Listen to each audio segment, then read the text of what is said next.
When I first started using carbon steel knives, I made fatal mistake without even realizing it. The first one was trying to get the knife too clean.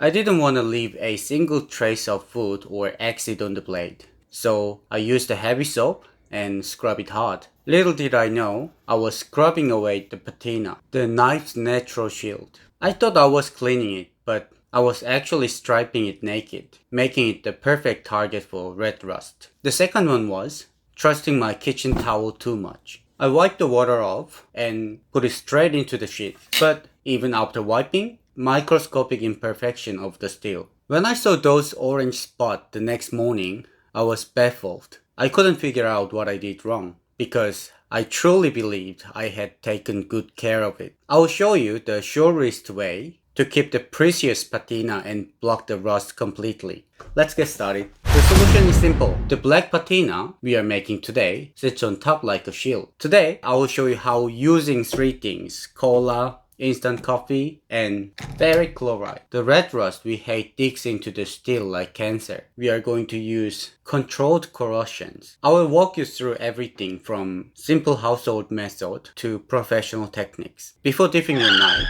there's a rule number 1. You must remove every single drop of oil from the blade. Oil blocks acid just as well as blocks moisture. If you have fingerprints or factory oil left, your patina will look patchy and dirty. I usually use acetone or alcohol for perfection, but assuming you don't have those handy, I will use warm water and dish soap today. You probably have a can in the fridge. It's the easiest method. It contains phosphoric acid. It's mild, but it gets the job done. Just submerge it and wait a few hours.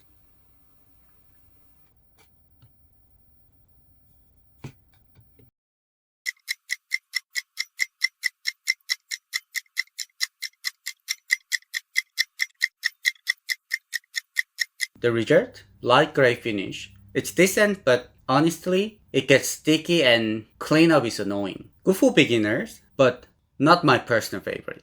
Now I need to erase this patina for the next experiment. I'm using diamond paste. It has finer particles than standard polish, so it lifts the oxidation layer without eating away the steel. I'm not going for perfect mirror finish. That takes too much effort. I just need to get it back to the clean slate so the next material reacts properly. Clean again. And then the method 2, instant coffee. This is my top recommendation for kitchen knives. It's safe, cheap, and the result is beautiful. The secret is concentration. You want to mix it strong, like toxic sludge. The cheapest instant coffee works best because we need high acidity and tannins, not flavor. I usually leave it for 12 to 24 hours, but this time you just experiment, so just about 6 hours.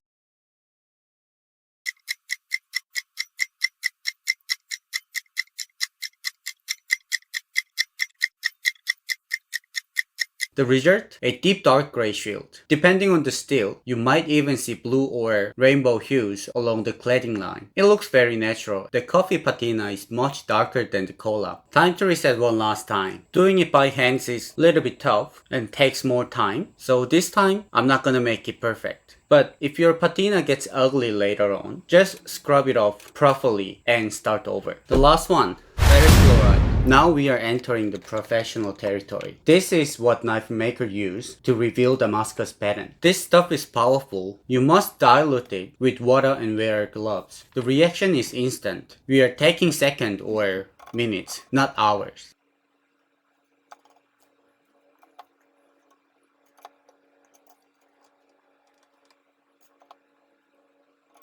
The result? An aggressive, deep dark gray, almost black. If you want that tactical look, this is the answer, as it eats away the steel very fast. Now, I know some of you are thinking, what about boiled vinegar or mustard? Long story short, I don't use them. The boiled vinegar, it definitely works and the performance is solid, but the smell is horrible. It makes your whole house smell like the pickle factory for days. If you don't mind the smell, go for it. The mustard, it's really hard to apply evenly. Unless you are very artistic, it often ends up looking like you just failed to clean your knife after making a sandwich. So here's the summary. For a fast aggressive finish, ferric chloride. For a safe, classic finish, instant coffee. That is my one pick. Don't be afraid of your carbon steel changing colors. Which method do you prefer? Let me know in the comment. Now that your knife is protected, it needs to be sharp. If you want to make this blade shave ready, click this video right here. Thanks for watching.